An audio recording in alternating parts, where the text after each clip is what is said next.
Market based ratio. ठीक है, इसमें सबसे पहले हमारे को EPS, earning per share. EPS को हमने अपने टेबल में भी समझा था, लास्ट टाइम टेबल बनाई थी। क्या थी हमारी टेबल? यहाँ हमारे को बहुत काम कर आएगी वो EBIT, earning before interest and taxes minus interest.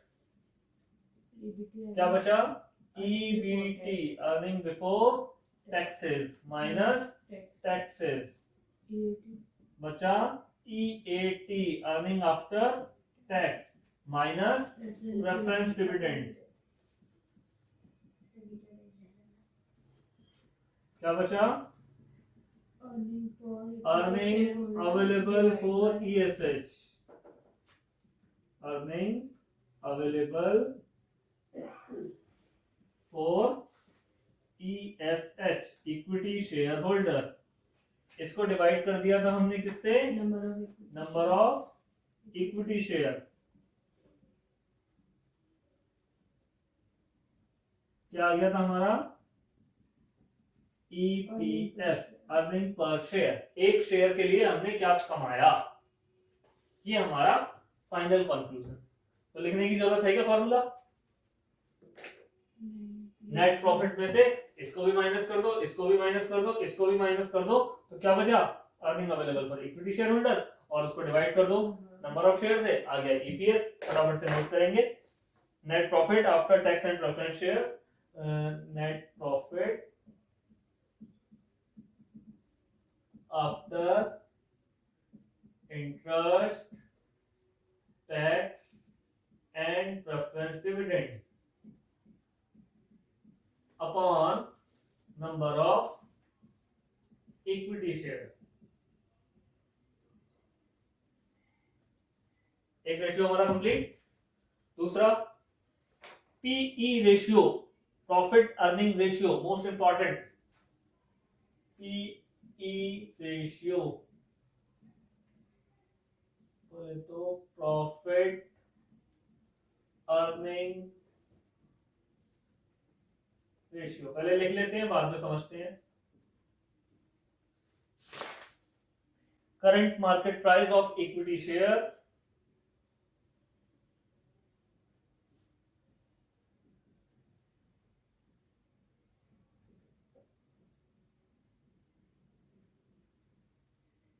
Upon earning per share.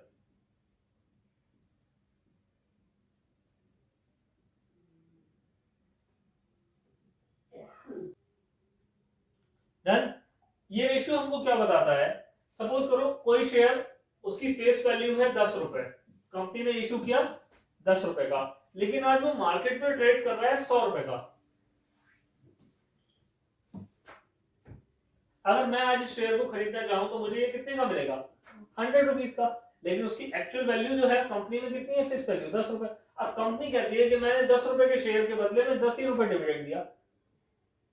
यानी कि अगर ईपीएस के अकॉर्डिंग में देखूं तो कंपनी कह रही है कि 100% डिविडेंड, 10 रुपए के शेयर के बदले में 10 रुपए डिविडेंड। बट एक्चुअल में मेरे को तो ये शेयर कितने का मिला है? 100 रुपए का। व्हाट विल आई से?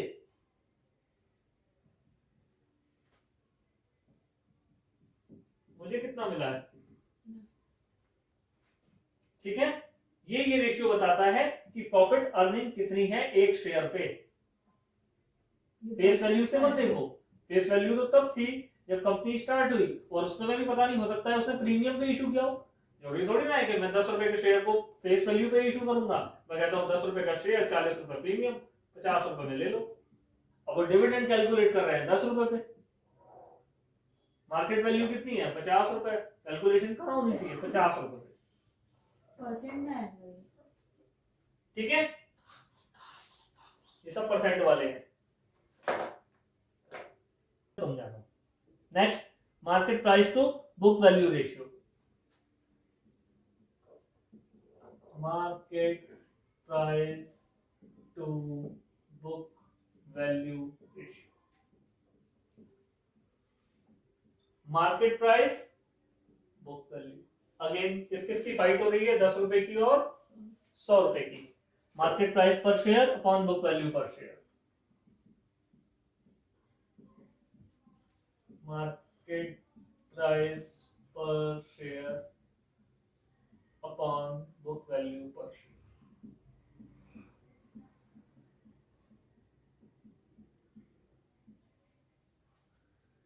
कैश अर्निंग रेशियो,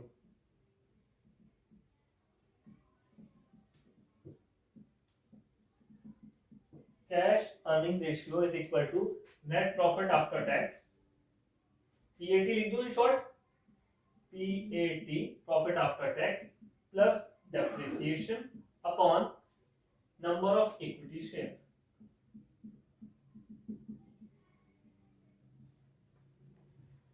ये रेशियो क्या इंडिकेट करता है बेटा? कंपनी कहती है ईबीआईटी था मेरा, रहने देते हैं, 500 करोड़ रुपए का, 500 करोड़ रुपए का हमने ईबीआईटी अर्न करा, घटते घटते सब काटते पीटते ये रह जाता है earning available for equity share 100 crore रुपए का। इसमें से हमने इंटरेस्ट दे दिया, इसमें से हमने टैक्सेस दे दिए, ये दे दिया।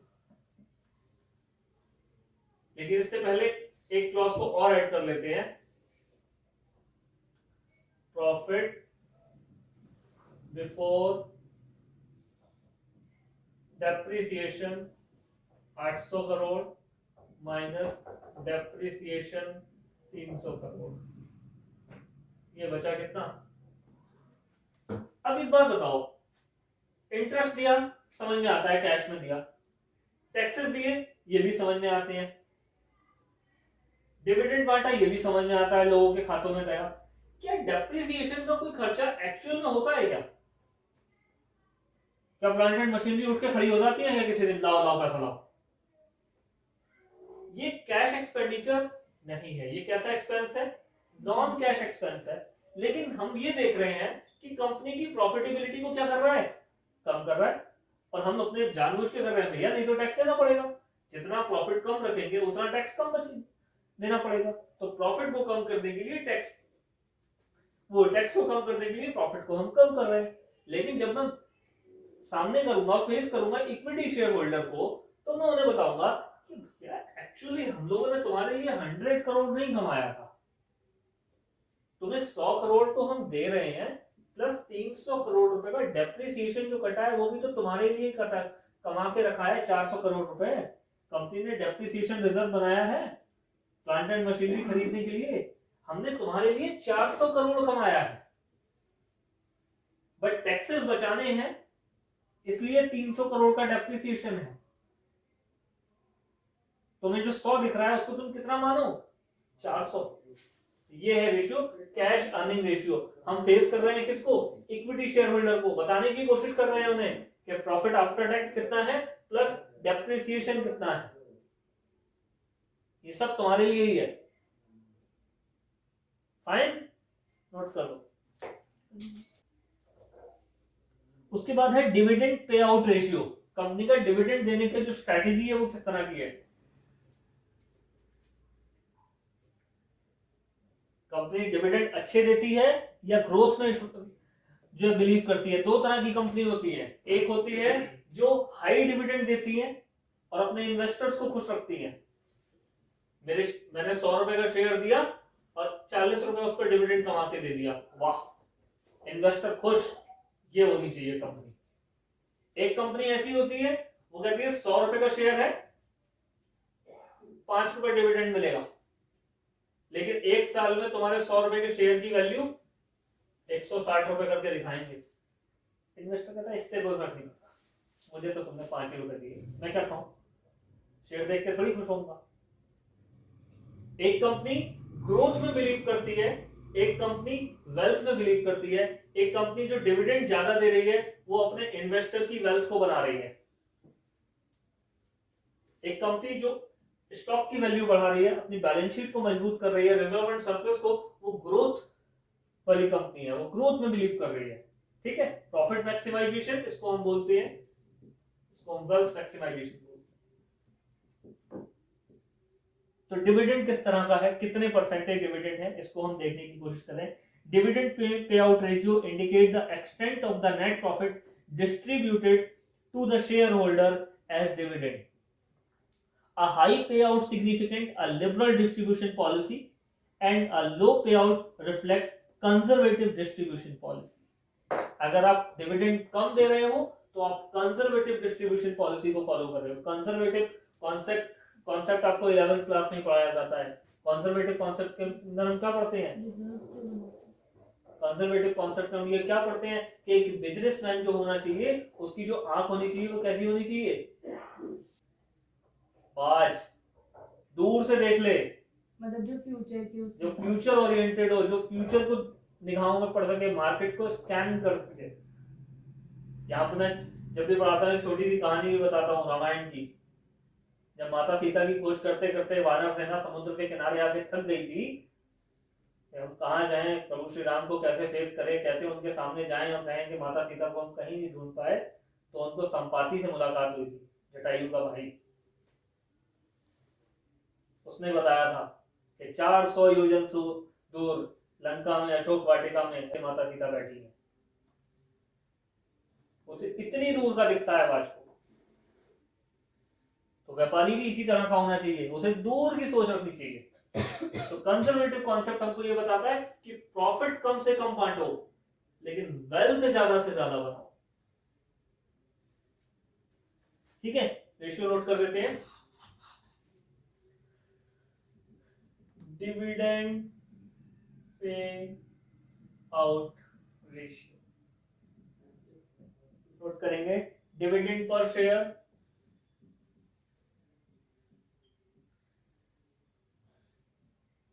Divide by earning per share. आपने कितना कमाया और कितना बांटा। पहले कितना बांटा, नीचे कितना कमाया। सपोज बांटा 2 रुपए, कमाया 10 रुपए। दूसरा और लास्ट सबसे important, dividend yield per share. Dividend